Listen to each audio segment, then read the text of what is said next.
कर्मों का ये चक्र आपके ऊपर भी घूमकर आपके सामने आएगा। बुजुर्ग माँ बाप का घर में रहना बच्चों के लिए सबसे बड़ी ताकत होती है। माँ बाप कभी नहीं चाहते कि उनके बच्चों का कभी बुरा हो।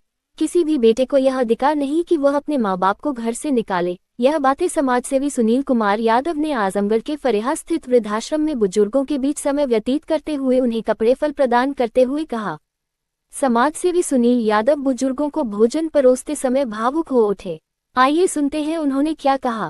के द्वारा किया गया यहाँ फल वितरण किया गया, उसके बाद कुछ अंग वस्त्र भी प्रदान किया गया। क्या कार्यक्रम था? मैं इंजीनियर सुनील कुमार यादव हूँ, आजमगढ़ का निवासी हूँ।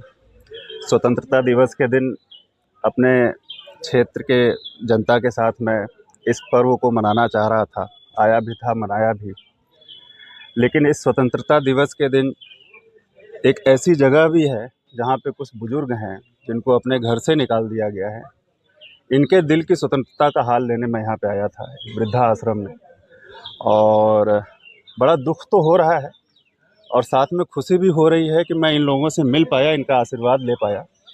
और आप सभी मीडिया बंधुओं के माध्यम से मैं आजमगढ़ की जनता और मुझे जो भी सुन रहे हैं उन सबको यह वचन देता हूँ कि इस वृद्धा आश्रम में जो भी बुजुर्ग हैं वो आज से मेरे अपने माँ बाप हैं।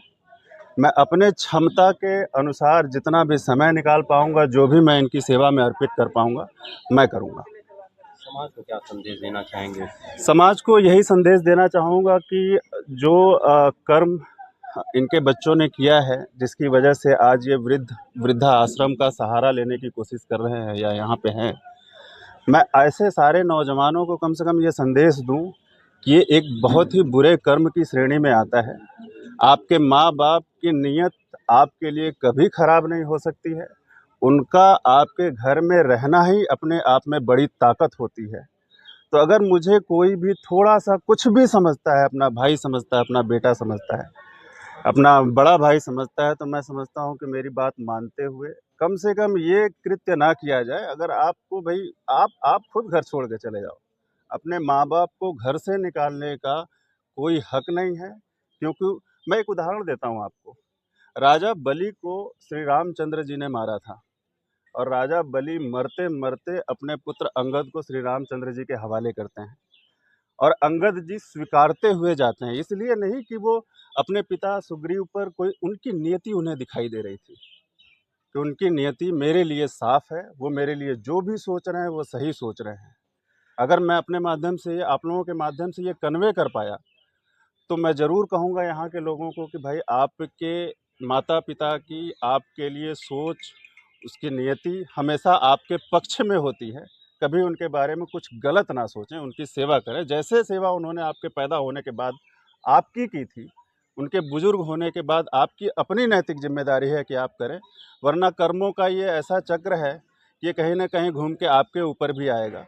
उससे बचने के लिए आपको अपने माँ बाप की, अपने घर के बुजुर्गों की सेवा जरूर करनी चाहिए। बहुत बहुत धन्यवाद। वृद्धाश्रम प्रबंधक श्याम पांडे, जो यहाँ प्रबंधक पद पर कार्यरत हूँ। श्याम पांडे जी, यहाँ वृद्धाश्रम में कितने लोग हैं, कितने लोगों को फल वितरण अंग वस्त्र किया गया है? जी, यहाँ 33 जो महिलाएं हैं, वृद्ध महिलाएं जो निवासरत हैं प्रेजेंट में, और 45 पुरुष हैं जिनको अंग वस्त्र प्रदान किया गया है सर के द्वारा। और मैं अपनी टीम और अपनी तरफ से बहुत बहुत आभार व्यक्त करता हूं, और ये भी चाहता हूं कि सर मुझसे जुड़े रहें और समय समय पर उनका जो है हम लोगों के प्रति जो स्नेह है, प्रेम है, वो बना रहे और मिलता रहे। इसको संचालित करने के लिए ऐसे लोगों की कितनी ज़रूरत आप लोगों को पड़ती है, कितना मदद इनसे हो पाई है, और क्या क्या चाहते हैं और समाज के लोग आपसे जुड़ें? सर देखिए, जैसे ये PPP मॉडल है वृद्धा आश्रम जो है, तो इसमें जो सहयोगी जन, जैसे सर ने सहयोग किया ऐसे, और सरकार के जो ये वित्त पोषित है, तो सरकार और जनता के सहयोग से ही चलता है। तो उसमें जो भी स्वेच्छानुसार मांगा नहीं जाता है, जो भी स्वेच्छानुसार जो करते हैं, जो आगंतुक महानुभाव हैं, जो दानदाता हैं, तो वो स्वीकार्य होता है। और इससे जो है वृद्धों के मन में हर्षोल्लास होता है। प्रतिवर्ष मैं प्रतिवर्ष में 2 बार हमारी तरफ से भी अंग वस्त्र प्रदान किए जाते हैं। सारा जाड़े का वस्त्र और गर्मी का वस्त्र, जो 1 अक्टूबर को अंतर्राष्ट्रीय वृद्धजन दिवस होता है, उसमें हम लोग बहुत बड़ा कार्यक्रम करते हैं। सारा टेंट वगैरह लगवा करके, और ज़िले से जितने भी अधिकारी हैं, जैसे जज साहब हैं और एसडीएम साहब हैं, जितने भी अधिकारी हैं यहाँ आते हैं। और जो हमारे आगंतुक लोग हैं, जिनको अब मैं जानता पहचानता हूँ, मेरे आश्रम से जुड़े हैं, जो आते हैं, उनको भी मैं आमंत्रित करता हूँ, और वो आते हैं, अपना भरपूर सहयोग देते हैं। जो उनसे हो सकता है वो फल इत्यादि मीठा जो भी वितरण करना होता है, वो अपने हिसाब से वितरण करते हैं। यही आशा है कि सभी लोगों का साथ निरंतर बना रहे, जिससे हमारे वृद्धजन भी खुशहाल रहें, और मेरे कर्मचारी तो खैर सेवा करते ही हैं। बस यही। ठीक।